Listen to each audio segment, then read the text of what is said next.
ఈ రోజు చంద్రశేఖరరావు గారు ప్రధాన ప్రతిపక్ష నాయకుడుగా ఈ రోజు నిజంగానే ప్రజలు ఇంత విపత్కర పరిస్థితులు ఎదుర్కొంటున్నాయని బీఆర్ఎస్ భావించినప్పుడు ప్రధాన ప్రతిపక్ష నాయకుడు ప్రభుత్వానికంటే ముందు ప్రజల దగ్గరికి వెళ్ళాలి, ప్రజా సమస్యల్ని ప్రభుత్వానికి నివేదించాలి.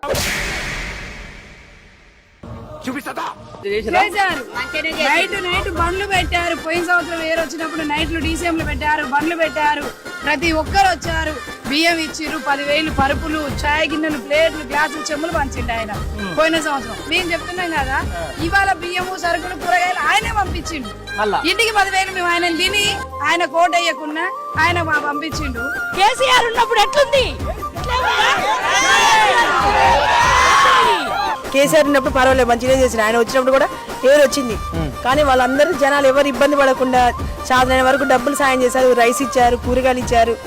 తినండి కేసీఆర్ ఉన్నప్పుడు సార్. అసలు ఇప్పుడు ఎవరు ఎవరు మందిరీలు సార్.